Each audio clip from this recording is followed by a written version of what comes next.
This is BBC News. I'm Rajat Ahmed. Our top stories.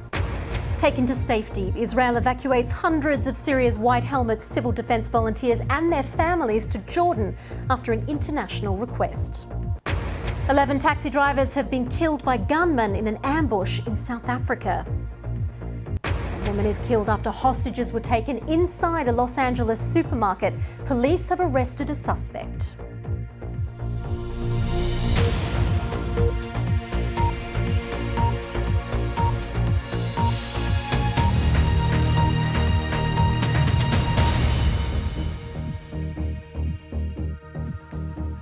Hello and welcome to BBC World News. Well, let's start in the Middle East, where Jordan says it's taken in hundreds of white helmets from southern Syria, where they'd been trapped by a government offensive. 422 Syrian volunteer rescuers and their families were evacuated overnight through the occupied Golan Heights in an operation carried out with the help of Israel. The number would have been higher, but others were hemmed in by fighters from the Islamic State group moving into the area. This footage you could see shows a convoy of buses carrying the Syrians en route overnight. Jordan says it's agreed to give them safe passage to be resettled in Britain, Canada and Germany due to a risk to their lives. The White Helmets have rescued thousands of Syrian civilians in rebel-held territory. Since the volunteer network was founded in 2013, at least 200 volunteers have died and 500 have been injured. Well, the Israeli Prime Minister Benjamin Netanyahu says that his government helped with the evacuation after an international request. Well, earlier we heard from Paul Ronsheimer from Germany's Bild newspaper, who was tipped off by sources and watched the convoy cross from the Israeli side of the border.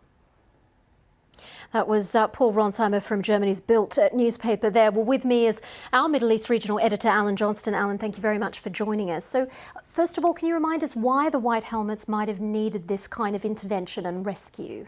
Well, as you know, all through the Syrian civil war, there were major assaults on rebel-held towns and cities. Syrian government jets, Russian jets would pound away, and often there was devastation in residential areas. And when that happened, very often we'd see images, video footage of White Helmet rescue workers moving into a newly hit building, searching for survivors, tending to the wounded, pulling people out of the rubble, often in great danger themselves. There was always a danger that the jets would come and strike again.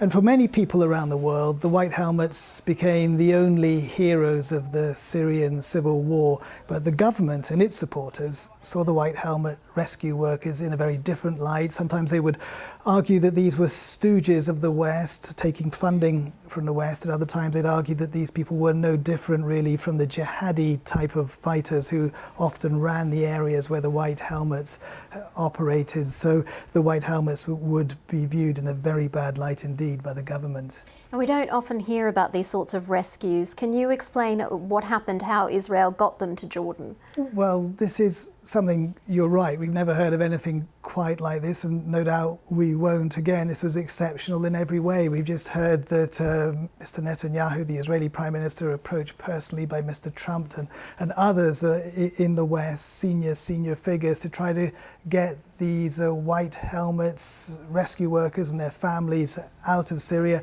And Israel made an exception. It hasn't been allowing anybody fleeing Syria to come into territory it controls, but an exception was made here. And overnight there was this move to take the White Helmets and their relatives through the Israeli-occupied Golan Heights and on, after some hours, no doubt, travelling through Israel into Jordan. And they are being held there in what the Jordanian authorities say is a secure location. The Jordanians say they've had cast iron guarantees from Western governments that within 3 months these people will be moved on, settled in the West, because Jordan says it just can't take in any more Syrians. It's dealing with more than well over 1 million.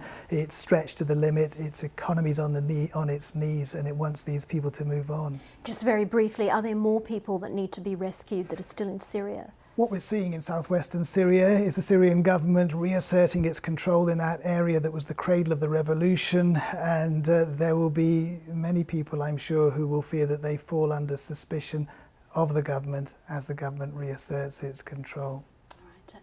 Alan Johnston, our Middle East regional editor, thank you very much for that thorough analysis. Good to see you. Well, gunmen in South Africa have shot dead 11 taxi drivers who were on their way back to Johannesburg after attending the funeral of a colleague. The gunmen ambushed them and, using automatic rifles, peppered the vehicle with bullets. A police spokesman said the motive for this attack is not yet known, but rivalry between groups running the profitable minibus taxi routes in South Africa has led to numerous outbreaks of violence in the past. Well, let's get more now with Ayanda Tlongo, a journalist based in Durban, and she's covered taxi driver killings in South Africa for many years. Ayanda, thank you very much for joining us. It's certainly a remarkable story. I think more than meets the eye here. Do we know why this happened? Very good evening, Richard, and to your viewers. Certainly a horrific incident taking place here in South Africa in the province of KwaZulu-Natal. And of course, although the police have said that they do not know what the motive of this latest heinous act is, it is believed to be linked to ongoing turf wars in the city of Johannesburg between the Ivory Park Association. They have had quite a long battle between themselves and other rival associations over routes. And that has generally been what has been the reason behind the taxi violence across South Africa, starting way back.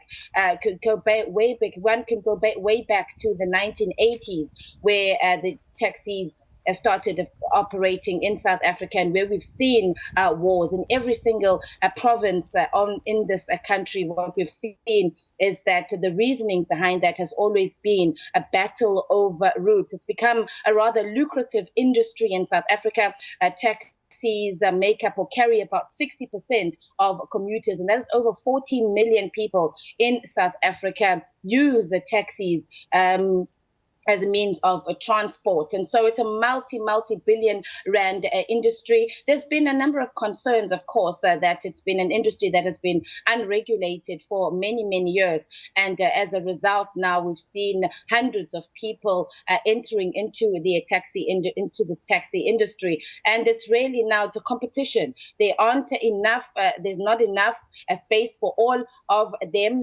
Taxi drivers will tell you nowadays that they will only have they will only be able to have one load, which is what we call it here in South Africa, where they're able to transport passengers from one area to the next. And they spend most of their day sitting in ranks because of the numbers of taxi operators that are operating in the routes. And this now has been called from commuters as well, and calls from many related stakeholders in the industry to say that a lot needs to be done. Government, of course, has been doing a lot in terms of trying their best to deal with the taxi-related conflicts, but it seems that unfortunately it is ongoing at the cost of lives. Hundreds of people have lost their lives in taxi violence here in this country.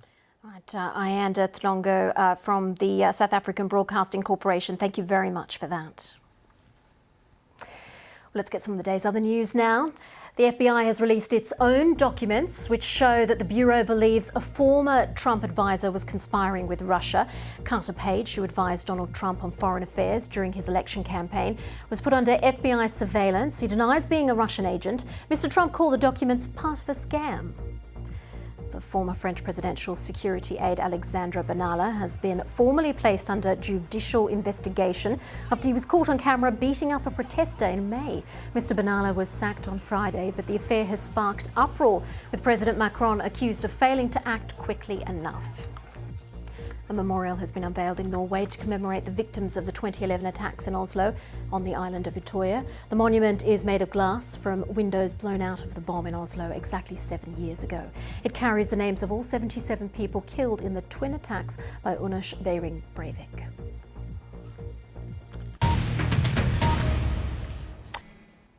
At least 14 people have been killed and more than 50 injured in a blast outside Kabul International Airport.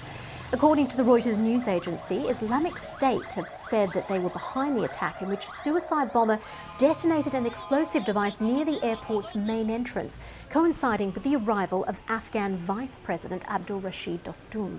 The Vice President has returned to the country following a year of self-imposed exile in Turkey after he faced a raft of accusations, including allegedly torturing and abusing a political rival.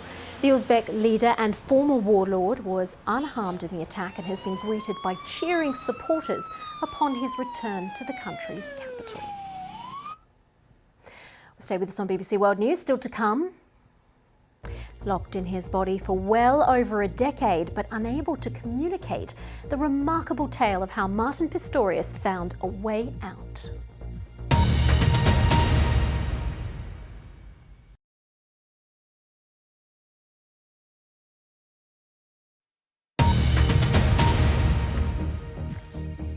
This is BBC World News, the latest headlines.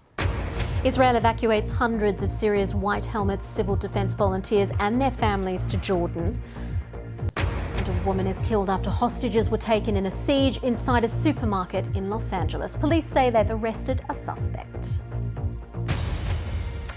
Now, a woman involved in a tourist boat accident on a lake in the United States has recounted the moment she lost 9 members of her family. 17 people died when the amphibious vehicle called a duck boat sank in stormy weather on Table Rock Lake in Missouri. Tia Coleman managed to escape the sinking vessel. However, 9 of her family members, including her husband and 3 children, drowned after they were told by the captain they wouldn't need life jackets. He did say something about life jackets. He said, above you are your life jackets. There's 3 sizes. He said, I'm going to show you where they are, but you won't need them, so no need to worry. So we didn't grab them. I felt like if I was able to get a life jacket, I could have saved my babies, because they could have at least floated up to the top and somebody could have grabbed them. And I wasn't able to do that. And Tia Coleman there, who lost very close family members in that duck boat tragedy in Missouri. And of course, you can get more on that story on our website, bbc.com/news. Well, until the age of 12, Martin Pistorius had an unremarkable childhood, but then he fell ill with what's known as locked-in syndrome. For over a decade, he could see and hear everything around him, but no one knew he was conscious. Eventually, a carer spotted life in his eyes, setting him on the road to a remarkable recovery. This is his amazing story. And that was Martin Pistorius there with his remarkable story of his experience with locked-in syndrome. Well, now Chetan Pathak has all the sport for us. Thank you. The Open Championship at Carnoustie is reaching its... That's all your sport for now. Chetan Pathak, thank you very much. But let's get a little bit more sport that Chetan actually missed in his bulletin, because snails have been competing at the Snail Racing World Championships here in Britain. Take a look at this.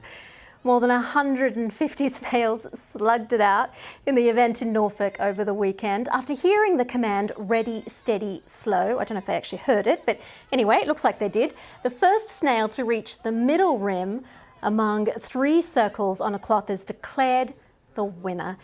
And the trophy, a silver tankard stuffed with lettuce leaves for the triumphant snail. You can see it there. I'm sure they enjoyed it very much. Let's just remind you of our top story now. Jordan says it's taken in hundreds of white helmets from southern Syria, where they'd been trapped by a government offensive. Hundreds of Syrian volunteer rescuers and their families were evacuated overnight through the occupied Golan Heights in an operation carried out with the help of Israel. Much more coming up on BBC World News.